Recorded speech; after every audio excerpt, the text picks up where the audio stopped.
Hey everybody, happy Quarantine Tuesday to you. I hope you're doing well on your lockdown, social distancing, all that stuff. Some of you, I've kind of heard back and people are getting a little bit tired of the whole thing. I love that as Christians, it's really not about here and now, is it? It's about the Lord and his purpose and his plan for us.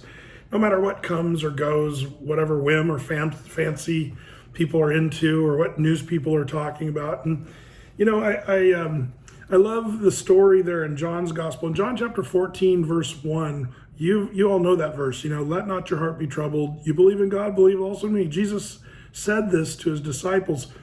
But the context of that, sometimes people separate, and it's because of a chapter break there in chapter 14.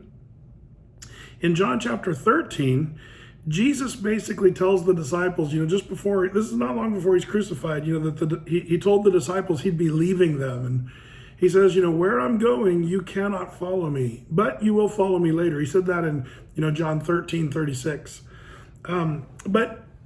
That statement, made the disciples have some questions. And I think it was Peter who was bold enough to speak out. And even though the others were kind of probably thinking the same thing, but Peter said, Lord, why can't I follow you? Jesus said, where I'm going, you can't follow me. Well, why? Peter says, almost like a little kid, come on, let me go with you. But I love Jesus's tender and loving response. Let not your heart be troubled. You believe in God, believe also in me. And then he goes and talks about, where he was going to go. In my Father's house are many mansions or dwelling places. And remember, they even said, Lord, we don't know where you're going and we don't know the way, Thomas said. And Jesus said, I am the way, the truth, and the life. No man comes to the Father but by me. I love the compassion and tenderness there. And, the disciples really didn't know what was going on, but Jesus is basically saying, you do the trusting and I'll take care of the rest. Just trust me. The disciples didn't know what was going on. They didn't know that he was dying on the cross for the sins of the whole world and that he'd resurrect and that they'd all end up in heaven in glory for all eternity.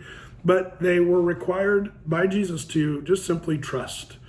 And I love Jeremiah chapter 17. It says in Jeremiah 17:7, blessed is the man that trusteth in the Lord and whose hope the Lord is. Blessed is the man who trusteth in the Lord and in whose hope the Lord is.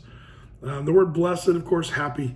I wonder if maybe this Tuesday afternoon you could just be thinking about, man, am I putting my trust in the Lord, or am I freaking out or frustrated or wondering what in the world's going on, or, but maybe it's just time for us to learn. Maybe the Lord's wanting to teach you and me to just trust.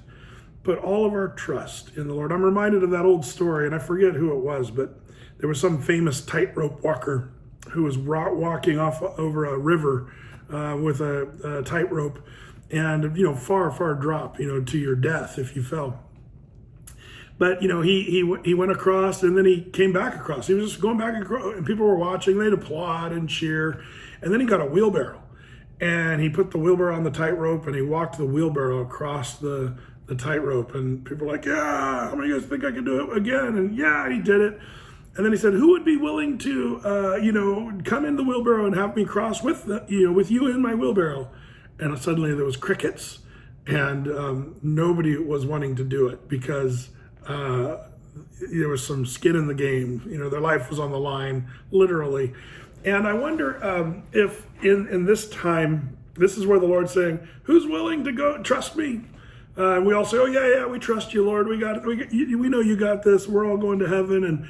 But this, maybe this little season of the coronavirus scare and the financial, economic turmoil that we're perhaps heading for, some of you are already feeling, this is one of those moments you kind of have to say, am I willing to get in the wheelbarrow with Jesus on the rope, walking across there? This is kind of where the rubber meets the road as a Christian, just to put our trust in him. And so that, that really is kind of just a truth that we need to be thinking about. Blessed is the man who trusteth in the Lord and whose hope the Lord is. Jeremiah 17:17. There's a little verse for you to memorize. If you're looking for one, it's easy, simple, short.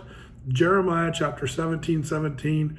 and it's an encouragement. You know, you're trusting in the Lord, you're hoping in the Lord, and then, man, that word that we put in our heart, that we hide in our heart, that's going to give us faith and strength to think rightly about things.